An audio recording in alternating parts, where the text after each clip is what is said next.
Pour moi, la richesse de l'Afrique, c'est sur du papier, si vous voulez. Vous êtes des pays pauvres. Nous savons que nous ne sommes pas pauvres, mais c'est un continent qui a été appauvri, un continent pauvre qui est assis sur des richesses.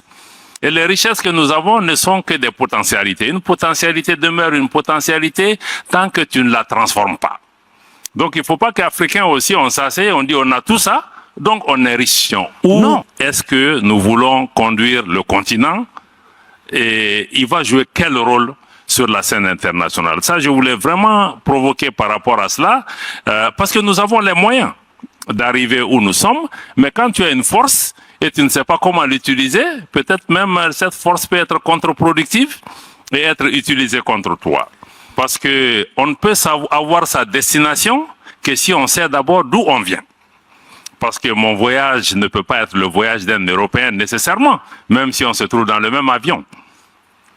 Donc, pour moi, la question de notre histoire, de notre parcours culturel, de notre identité, y compris les mauvaises choses qui se sont passées dans notre histoire, y compris la colonisation et d'autres choses, je pense que nous devons fixer notre destination à partir de cette histoire, à partir de la réalité actuelle, et nous dire où est-ce que nous voulons partir.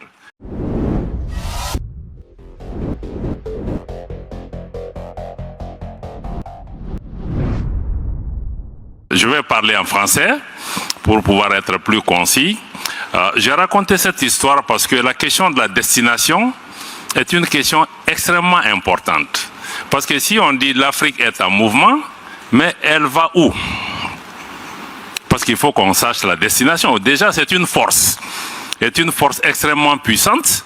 Elle est peut-être dans un véhicule. Il faut qu'on sache un peu où elle va et que nous ayons une compréhension commune de cette destination. Le modérateur l'a dit tout à l'heure, mais ta destination ne peut être dictée que par là d'où tu viens. Et ils ont parlé de culture, ils ont parlé d'identité, parce qu'on ne peut avoir sa destination que si on sait d'abord d'où on vient. Parce que mon voyage ne peut pas être le voyage d'un Européen nécessairement, même si on se trouve dans le même avion.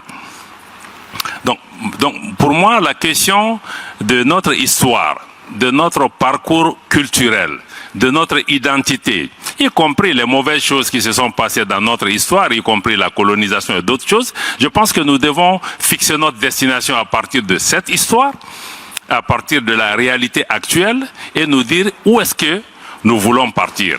Donc pour moi, la question essentielle encore pour l'Afrique, je sais que au niveau de l'Union africaine, on a l'agenda 2063 et toutes ces questions, mais je ne pense pas que jusqu'à présent ça réponde à la question de notre destination. Où est-ce que nous voulons conduire le continent et il va jouer quel rôle sur la scène internationale? Ça, je voulais vraiment provoquer par rapport à cela, parce que nous avons les moyens d'arriver où nous sommes, mais quand tu as une force et tu ne sais pas comment l'utiliser, peut-être même cette force peut être contre-productive et être utilisée contre toi.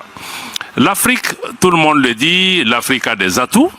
D'abord sa taille, je crois que plus de 30 millions de kilomètres carrés, le nombre de pays, sa surface, sa contribution à l'environnement et ses ressources minières et ses ressources naturelles sont énormes, ça nous le savons. Et par-dessus tout, sa population. Je crois que M. Giraud nous a dit hier un peu comment les autres perçoivent l'Afrique. Nous, on a une jeunesse, elle est importante. C'est notre valeur la plus importante, nos ressources humaines en Afrique et au sein de la diaspora. Mais est-ce que nous-mêmes nous le réalisons? Parce qu'on nous a mis dans une démarche assez paradoxal de dire que bon, vous êtes des pays pauvres. Nous savons que nous ne sommes pas pauvres, mais c'est un continent qui a été appauvri, un continent pauvre qui est assis sur des richesses. Et les richesses que nous avons ne sont que des potentialités. Une potentialité demeure une potentialité tant que tu ne la transformes pas. Donc il ne faut pas qu'Africains aussi, on s'assied, on dit on a tout ça, donc on est riche. Non. Tant qu'on n'a pas transformé ces richesses et que ça bénéficie à notre population, dans la plupart de nos pays, 75% de la population est jeune, 65% de la population est constituée de femmes. Donc tant que nous ne nous engageons pas dans des processus de sortir du modèle néocolonial, d'exporter des produits brut et de changer le rapport avec le monde pour pouvoir transformer ces biens, pour que ça bénéficie d'abord aux Africains, tout en restant ouvert aux autres. Donc pour moi, la richesse de l'Afrique, c'est sur du papier si vous voulez. Tant qu'on n'a pas transformé, fait des infrastructures, renforcé l'intégration régionale, nos pays, la zone de libre-échange continentale. Donc toutes ces questions, il faut que ça soit du concret. Et notre indicateur, ça va être l'Africaine ou l'Africain qui est en Afrique, est-ce qu'il sent ce que nous sommes en train de faire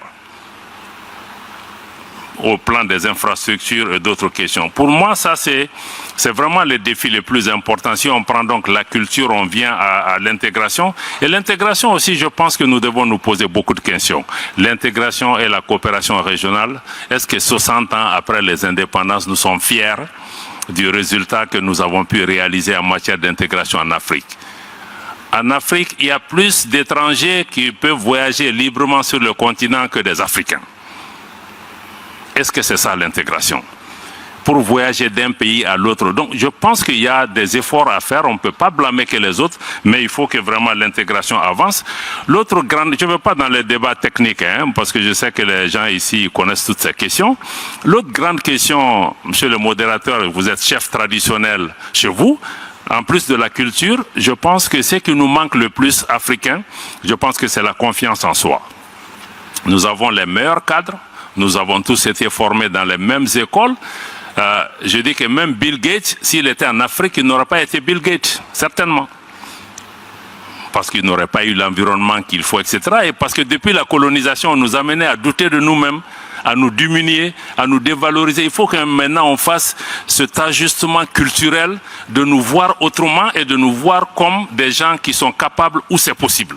Je pense que tant qu'on n'a pas aussi cette révolution mentale, je pense qu'on peut faire tous les beaux plans, 2063, 2043, ce qu'on veut, mais est-ce que nous-mêmes, nous nous regardons comme des gens qui sont capables? Il faut qu'on sorte du traumatisme, du colonialisme et d'autres pour pouvoir avancer. L'autre question que je touchais aussi dans l'autre, c'est les rapports de force entre les pays. Les rapports de force économiques, l'Afrique ne comptera que par son propre poids. Personne ne lui fera des cadeaux. Il n'y en a pas. Elle ne sera jamais à la table si elle ne vient pas avec quelque chose. Ça, c'est ton poids économique, ton poids militaire et tout ce qu'il y a. Certains disent que même si on est à la table aujourd'hui, on est plus un menu qu'un acteur. Donc, tu ne peux être qu'un acteur que si tu amènes quelque chose par rapport à cela.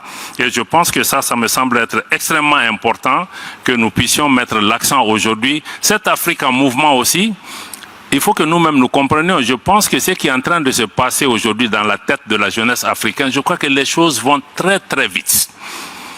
Beaucoup plus vite que même nous dirigeants africains, nous devons essayer de comprendre la jeunesse, qu'est-ce qu'elle veut.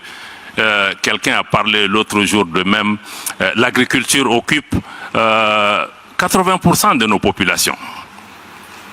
Mais est-ce que nous, on demande à notre jeunesse d'aller dans le milieu rural? Mais les jeunes aujourd'hui, mais ils veulent quoi? Mais ils sont sur leur téléphone, ils veulent l'électricité, ils veulent un monde moderne. Tant qu'on n'a pas amené le monde moderne dans le monde rural, les gens n'iront pas. Donc pour que nos jeunes gens aillent dans le milieu rural, là où se trouvent ces emplois, je pense qu'il faut que nous transformions, nous amenons l'électricité, l'eau, voilà, un système économique qui est extrêmement... Donc je veux dire, la question de la jeunesse, c'est une question lancinante, mais ça ne doit pas être un sujet de séminaire. Il faut que ça soit concret. Quand on fait les mines, on regarde combien de jeunes gens ça peut employer, combien de femmes ça peut employer. Si on fait l'agriculture, il faut qu'on regarde en chiffres concrets qu'est-ce que ça peut. Donc ça ne doit pas être que des séminaires, on fait des rencontres sur les jeunes, on pense qu'on a fait le travail. Donc c'est vraiment ces quelques 4 ou 5 points. Je vais finir avec la notion de confiance en soi. Nous n'avons pas confiance en nous-mêmes. Et quelqu'un qui n'a pas confiance en soi ne peut rien construire. Ce n'est pas de l'arrogance, mais il faut d'abord se connaître, avoir confiance en soi, avoir une destination. Maintenant, quand on a une destination, ce n'est pas un rêve. On voit les Chinois, ils font un plan sur 50 ans, un plan sur 5 ans, mais ils ne dorment pas. Dès que le plan est fini, le lendemain, ils commencent la mise en œuvre du plan. Or, nous, on attend 10 ans pour dire qu'on est en train d'évaluer. Non. Quand on a une destination, pour y arriver, il faut faire un premier pas. Donc, ce sont ces quelques éléments que je veux dire. Mais vraiment, mettons notre identité, notre culture pour définir notre destination. Merci. Pour ceux qui ne me connaissent pas, je suis le coach Emmanuel l'agronome. Je suis un agronome, je suis technicien supérieur. Je fais l'élevage du poulet, de la production jusqu'à la commercialisation. Je ne fais pas n'importe quel poulet, je fais la race hybride. Quand je parle de la race hybride, c'est le poulet local amélioré. Et le poulet local amélioré vous permet quand même d'obtenir des poussins, d'engraisser vos poussins, de fabriquer votre aliment. Si vous maîtrisez la nutrition animale, il faut maîtriser ça pour réduire le coût de production. Vous n'êtes pas sans savoir également, les amis, que l'alimentation représente 80% des dépenses. Oui, l'alimentation, c'est 80% des dépenses. Donc, si vous maîtrisez la fabrication d'aliments, vous obtenez vos poussins, vous maîtrisez la commercialisation aussi. Je parle souvent de la commercialisation. Il ne faut pas se lancer dans le poulet pour se lancer dans le poulet. Il faut maîtriser la commercialisation, il faut transformer le poulet, il faut maîtriser le marketing de communication, le marketing de vente et le marketing de produits. Il faut améliorer le produit. Les amis, les gens aujourd'hui, ils achètent l'esthétique. Ils achètent l'esthétique. Donc, améliorer le produit. Si vous êtes intéressé par nos produits, nos formations, le numéro est devant vous. Et une fois encore,